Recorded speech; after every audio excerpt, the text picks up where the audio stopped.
Previously on Third and Roll. Now, if the Montreal coach hasn't learned anything, he's going to try that quarterback sneak all over again. Well, Norman, I got to tell you, I feel like I'm back in my schoolboy days at Eton in philosophy class, and this is Nietzsche's eternal return of the same. Barnes with the quarterback sneak, and Barnes is into the end zone. This crowd is just loving it.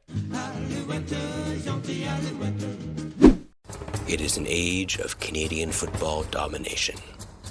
In the West, the Edmonton Eskimos are a dynasty without equal. Behind the quarterback tandem of Tom Wilkinson and Warren Moon, the Eskimos won 5 consecutive Grey Cup championships between 1978 and 1982. In the East, 4 teams battle it out through a 6-game season to see who will meet Edmonton in the championship game. The Toronto Argonauts have not hoisted a Grey Cup since 1952. Will this be their year? Let's find out. This is Third and Roll. Welcome to Third and Roll, a Canadian football board game podcast. This is the podcast where we play the 1985 board game Canadian Armchair Football. My name is Spencer. This is my brother Alex. Hello. This is episode 12. Today, the Toronto Argonauts are in tough on the road against the Montreal Alouettes. I am calling the plays for Toronto. Alex is doing the same for Montreal. It is halftime now, so let's take you now into the studio for the halftime show with Ron Booman and Brett Brannigan. Ron, take it away. Hello and welcome to halftime here in the studio. We have played half a game of football, and now it is time to fill in time until we are ready to begin the second half of football. So, one thing we like to do at the halftime is to check in on the other game that's going on today, the other matchup in the world of Canadian football. And those would be the other two teams. We have Ottawa and Hamilton. And now we will roll the dice to see how many points have been scored by each of these teams. And we're now rolling these two 10-sided dice. I believe they call them percentiles. I believe that Ottawa has scored 87 points in the first half. Ron, that can't be right. Well, you know, I don't make the rules. I just roll the dice. Perhaps there is another way to look at this, which is instead of it being 87 points, we can say it's 8 plus 7 points. That would be 15 points. Yes, that must be the correct answer and not 87 points. Although that does sound like a good game of football. I would like to see the 87-point first half. But yes, that is 15 points for Ottawa and 12 points for Hamilton. Yes, that is more like a normal football score. Well, now as our favorite feature that we love in our halftime show, we take it to our resident commentator, Mr. Livid himself, Brett Brannigan. Ron? Brett? You took the words right out of my mouth. I am livid. I cannot believe what we saw in the first half of that game. What a disgrace. What an embarrassment to this great Canadian football game that we love so much. I think that Montreal coach should be run right out of town. Right out of town. That is one bird that must be tossed out of this nest forthwith. It is an embarrassment. That is the first thing that they tell you as a head coach. They sit down and they say, hey, look, I know you might have been playing or coaching college football in the U.S. or here in Canada. One thing that's different is you cannot call the same play twice. That's part of what we love. It's something different on every single play. So I was absolutely livid with that display from the Montreal head coach. I was even more livid at that than I was with the performance of these Toronto Argonauts. What the heck do they think they're doing on offense? You cannot just try to throw the ball down the field all the time. They were doing really, really good in the first quarter, running the ball, moving from run to pass to run to pass. It seems like the second quarter hit, and Willie Wood was like, well, let's just end the game right now. And he wanted to just throw the ball deep the whole time. I'm very happy, of course, with the play of the Toronto defense, stopping them on the goal line on many occasions in that first half. I'm still picking Toronto. I think they're going to come back because they are certainly the superior team. And while I disagree with Willie Wood, obviously he's a much better coach than this Montreal Alouettes guy. Get him out of town. Get him out of town. Ron, back to you. Well, thank you, Brett, and we always appreciate that. We don't get talking points from you. We get the real deal. Exactly what you're thinking is what we're going to be hearing when we hear from Brett Brannigan. So now we are ready to resume the football. So we go down to the green rectangle to our commentators on the field. Wow, thank you very much for that, Ron. So Norman, we are here. The Argos are going to be kicking off to the Montreal Alouettes, who deferred to start the game. On the field, we have, of course, none other. Zenon Andrushishin. He is ready to kick. That kick is up. That was a real deep one. That was a 60-yard kick there for Zenon Andrushishin. That brings the ball all the way down to the Montreal 5-yard line. Montreal with the return. And Montreal picks up 10. So it's going to be first down Montreal from their own 14-yard line. Oh, great way to start the half by pinning them deep with a kick like that. Okay, so we've got Joe Barnes on the field under center. Barnes doing a pitch out to David Green, and he gets... Barnes picks up 4 yards on the play there, and what's this? There's a flag on the play. So that was offensive holding against the Montreal Alouettes. That's going to push them back 10. Oh, the offense is just getting a little too handsy there.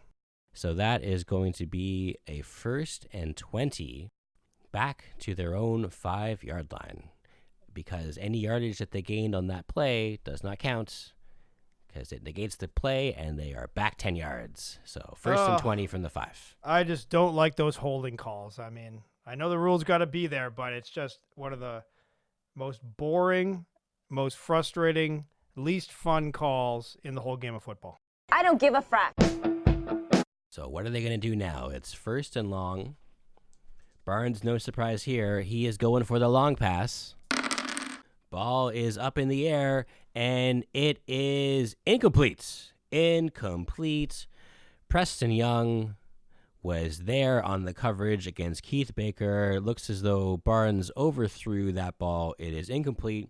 It's going to be 2nd and long, so 2nd and 20 from the Alouettes' 5-yard line. Let's see if the Argos can hold the Alouettes here, pin them deep in their own zone, and maybe the Argos could start their drive being on the Montreal side of the field for once.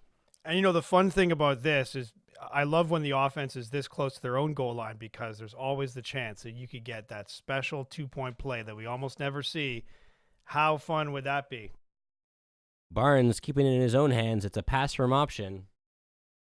Barnes picks up 10. He's halfway there to the 1st down yard line. Let's see. So it's Baker with the ball. Is Baker able to pick up the necessary yards? The answer to that is no. He picks up 18. So it is going to be 3rd and 2 from their own 22-yard line. This is a tough call here. Wow, so close. Is Montreal on 3rd and 2? They're up 10-7. They haven't won all year. Are they going to go for it?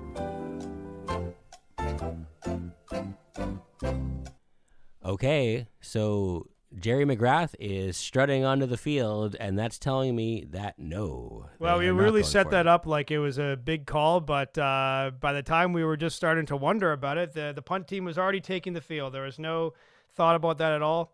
Yeah, once again, Montreal is just playing conventional football. Wow. Well, you know what? If you're going to lose, this is the way to lose. So here we go. Jerry McGrath with the punt. It is a 40-yard punt. Argos with the ball onto their side of the field. They are at their own 54-yard line. And the Argos pick up 5. There's a flag on the play. We are hearing that more and more in this league. Refs, let's put those flags away. Let's let these guys play. Hey, teacher, leave them kids alone. The refs are conferring. Looks as though one of them is rolling a pair of dice to see what the penalty exactly is. And the result, it is a penalty on the receiving team, blocking from the rear, clipping 15 yards. So the Argos, they were hoping to be able to get the ball on the Montreal side of the field. That's not the case. They are now being pushed back 15 yards down to their own 31-yard line. I believe there was a return of 5 yards prior to the throwing of the flag. What? Okay, so that should actually be first down from the what yard line? Pedant. What yard line are we supposed to be at here? The 36-yard line. Okay, I'm going to take your word for it. So it's going to be 1st and 10 Argos from their own 36-yard line. We've got 10 minutes left in the first quarter. Sorry, 10 minutes to remain in the third quarter, which is the first quarter of the minutes. 2.5 minutes remaining in the first quarter of the second half.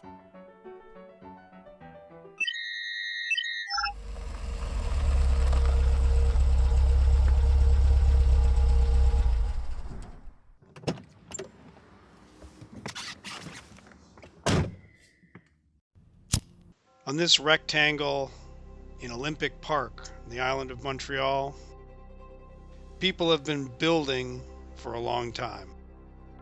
It started in the 60s with a big idea to build a giant stadium to host the Olympics that would even have a retractable roof. And you know, they tell me that the way they're going to do this retractable roof is to build the tallest slanted tower in the world, which is going to lean sideways over the roof. And then they're going to attach some cables to the roof so that they can open and close it. But at the moment, I'm looking up at the open sky because there is no tower and there is no roof many years after they've started. So they hosted those Olympics 1976, and then they got back to building it again, and here they are. And Montreal Alouettes, they've called this place home since Olympic year 1976. And so really, this is a rectangle unlike the others, just to be in a place that was designed for the Olympics. It has that grand scale. This can fit over 60,000 people. You really get that feeling that this is on a bigger scale than all the other homes in our league. Sadly, I'm getting used to delivering sad news in my Rectangles of Grass series because it was only in the very first year, Olympic year, that this was a rectangle of grass. The very next year, they decided, let's put in the fake grass, let's put in the AstroTurf, cost cutting, and so on. And so I now bow my head in a moment of silence to remember what could have been as we look out on this plastic field. Still, I do have some affection for this place, the strange, grotesque monstrosity that it is. Having that connection to the Olympics really gives an international flavor to the game. You can just imagine if the Olympic Committee were to accept Canadian football as an Olympic sport, which they should because it is the world's best sport, then this would be a fine place to host this international competition. As we play in between bouts of construction, we can only imagine what this place might someday be. And for now, it's another rectangle of fake grass surrounded by a very large number of seats for people who are ready to watch some football.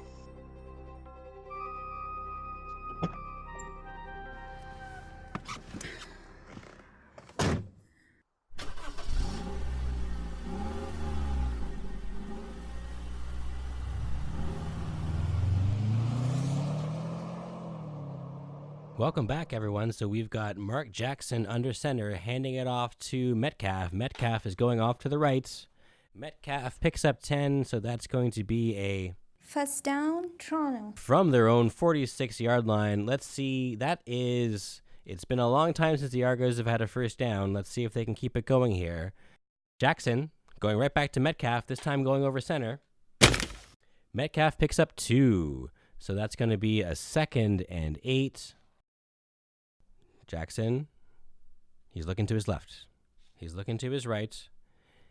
He's giving a little bit of a wink to Terry Metcalf. It is a screen pass. Jackson's in trouble. Jackson's not able to get rid of the ball. Jackson, is he going to get sacked? This has already happened once in this game. We don't want it to happen again. Jackson, he's going to run for it. And he gets stopped at the line of scrimmage. So that's going to bring up 3rd and 8 now. The passer got trapped. He's tried to see if he can get rid of it. He could not. He did not lose any yards, but he did not gain any yards either. Well, this is an ugly, scrappy beginning to the half with all these penalties, and offense is struggling again to get any movement going. I mean, it's really disrespectful on the part of the Montreal Alouettes defense. I mean, the Argos aren't bringing any pressure to the Montreal quarterback, so the idea that they think that they could put pressure onto Mark Jackson, who's really just doing his job, frankly. I'm not even supposed to be here today. Just, hang back, give him some space, let him throw the ball, and then try to tackle that guy. I mean, come on. Really, the spirit of fair play is questionable. So here we go. We've got our man Zenon on to do another punt. He has been doing far more punts than he likes to. The kick is up. That is a real big one. That is a 50-yard kick from the 47-yard line. Let's see how far down they have to go. Working. Montreal picking up the ball at their own 11-yard line, and they get nothing. Montreal with 0 return there. It is going to be 1st and 10 Montreal from their own 11-yard line.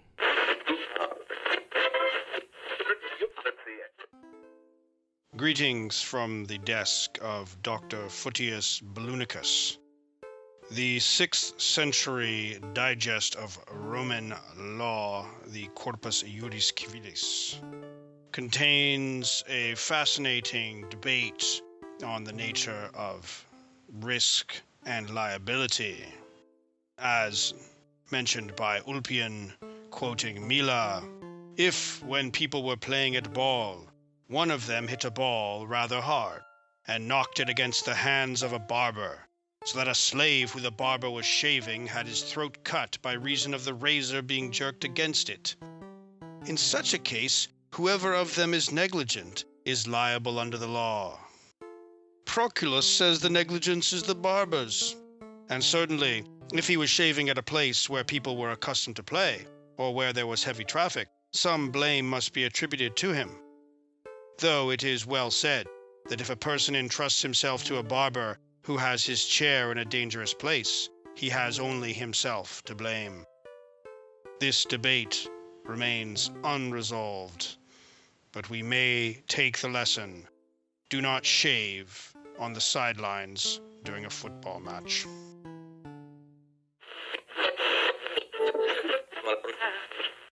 Barnes going back to the running play. It's a run from option, and Barnes hands it off to David Green. Green is moving back. He's got Clark there right in front of him, and the ball has come out. He has fumbled the ball. Crowd is stunned into silence here as Montreal fumbles the ball in the shadow of their own goal line. This is a golden opportunity here for the Toronto Argonauts. That was a true Argo bounce as the ball fell out of Green's hands, basically unassisted, and Bruce Clark was there to scoop it up. It's going to be a 1st and goal Argos from the Montreal 5-yard line. So we've got Jackson. He is looking to Metcalf. Metcalf going off to the right, and Metcalf picks up no yards. No yards there on the play. Metcalf gets stuffed on the off-right tackle. 2nd and goal from the Alouette 5-yard line. Jackson is coming right back to Metcalf, this time going to the left. And Metcalf breaks it out along the left-hand sideline and into the end zone for a touchdown. With that, the Argos take the lead. It is now 13-10 Argos. We've got Xenon on for the extra point. And it's good. So it's 14-10 Toronto here with 5 minutes and 20 seconds remaining in the third quarter. Norman, wow. When opportunity comes, you have to pounce upon it, do you not? That was just a golden gift dropped into the Argos' lap, and Montreal almost managed to make a stop there anyway, but no, and now the game has been reversed all over again, just as turnovers tend to do. They turn that game right over. Well, with that, let us take you now to our man Todd Gray, who is continuing his interview series with the great Toronto linebacker Ron Southwick. And in this part of the conversation, Todd talks about something a little bit interesting in terms of a special distinction that Ron Southwick has that no one else in the league holds. Todd, take it away. Wow. Now, you have a bit of a interesting distinction amongst the Argos players. And, is this right? Yeah. Amongst all Canadian football players, you are the only player currently active in the Canadian Armchair Football League who has also been a contestant on the Family Feud. Now, we've seen your brain at work, both here and on the field. What can you tell us about your experiences of being on the Family Feud? God, all that assumes I have a family. So, Richard Dawson's a really great guy, and he had me and my family on, and we're all smart. I think it goes without saying, We answer trivia, and we're simpatico, because all of us are empathetic. We think about how other people think, and it's good training on the field when you, as a defensive lineman, can see what the other guy's going to do. You bring that to your family life. I don't like to think we're feuding. We're getting along, but in our heads, So that's why it's a winning formula for us as a family. It's family first for you. Family first. Family first. For you. That's good. It's going to be the name of my book. Wow, that's... Family Well, you've first. had an interesting life. there's not many Canadian football, not many professional athletes that get onto trivia shows. But No, there's not. No. But it's interesting what you're saying about empathy and how you talked about that quite a fair bit over the course of this interview. That's really what the Family Feud is all about. It's not, what do you think? It's, what do 100 Americans think about this question, and what was their number one answer? So your skill set was uniquely applicable to that particular game. Yeah, but it's like football. You just don't think what one person thinks. You have to think about the whole field. What is the whole team thinking? Mm-hmm. If I'm going to defend my team, I've got to think of the other team as a team. Mm-hmm. Wow. Well, thank you very much for that, Todd. Todd will be back for the conclusion of his interview with Ron Southwick next week. So the Argos have grabbed the lead here in the third quarter. It is now 14-10. We have Zenon Andrushishin on to kick the ball off to the Montreal Alouettes. The kick is up. That was another 50-yard kickoff. That's going to bring the ball down to the Montreal 15-yard line. Montreal with the return. And Montreal, is this right? Wow. He is moving. They've got some really good protection. They're moving at 10 yards, 20 yards, 30 yards, 40 yards, 50 yards. Wow. And from the very point that Zenon kicked off the ball, Montreal was back. That is a 50-yard kickoff return. That is exactly what you want to see when you are 0-3 and you're losing at home and you want to turn things around and the visitors just scored on you. Wow. Norman, what do you think? Oh, it's great to see special teams being special. So we've got Barnes under center. It's a 1st and 10 from the 45-yard line. So Barnes pitches it out to Green. Looks like Montreal is being reminded to use the correct dice. I think it's very important that the teams use the dice that correspond to their team colors. Otherwise, it's chaos. Especially when one of the teams is known for being double blue, to have two blue die is very confusing when those die do not correspond to actions for the Toronto Argonauts. So with that, Green picks up 2. It's going to be a 2nd and 8 now for the Alouettes with 3 minutes to go in the third quarter. Barnes is back. It's a pass from option. That ball is still in his hands. Bruce Clark is chasing him down. He is deciding what to do. Is he going to be able to get rid of the ball?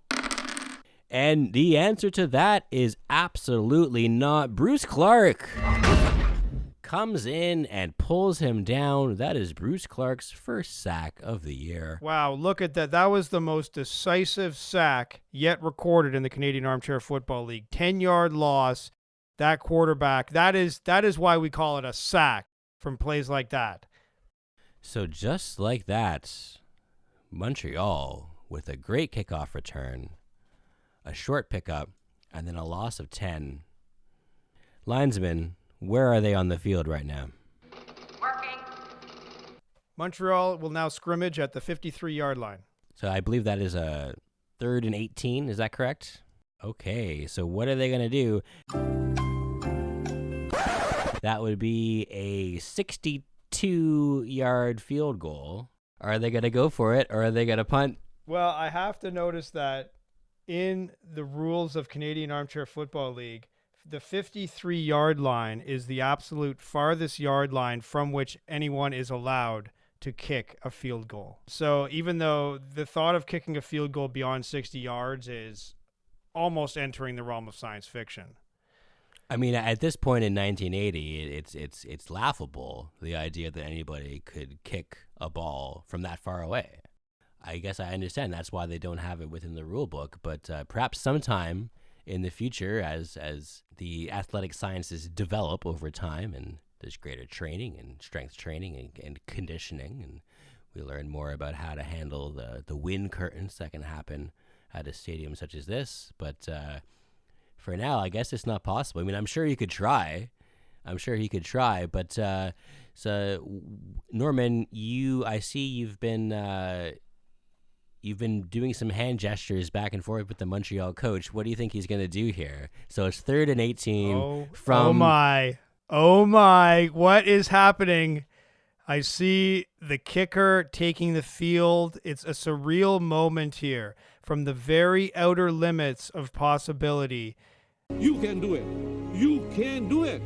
Listen to me. You can do it. Silence falls over the stadium. You can hear this faint howling of wind. This is really the moment. This is the kicker's moment as he steps to the 60-yard line, ready to receive the snap to kick what could be the longest field goal ever recorded, and certainly under my watch. This is particularly an interesting choice because if they are to make this field goal, they would still be behind. So it would be 14-13 for the Argos.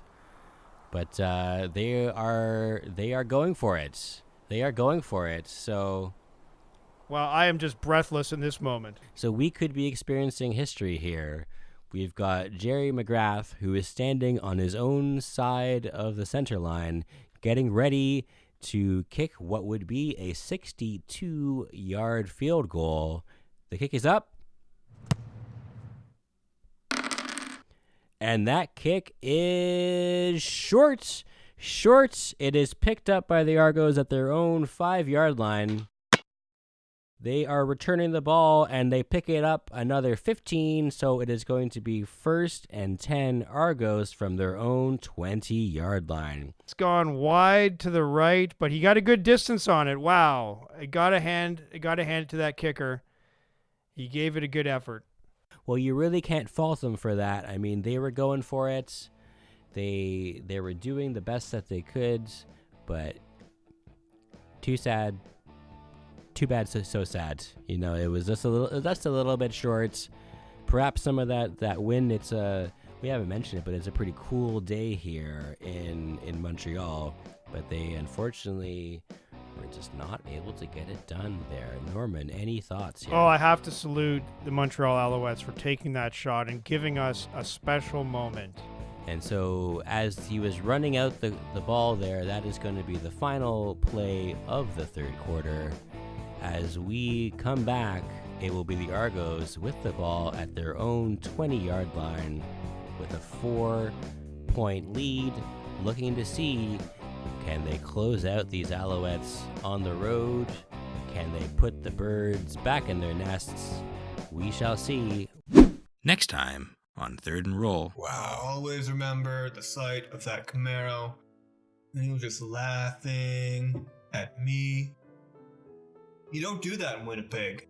But all it takes is a little whoopsie daisy, as football players like to call it, and it's all turned upside down.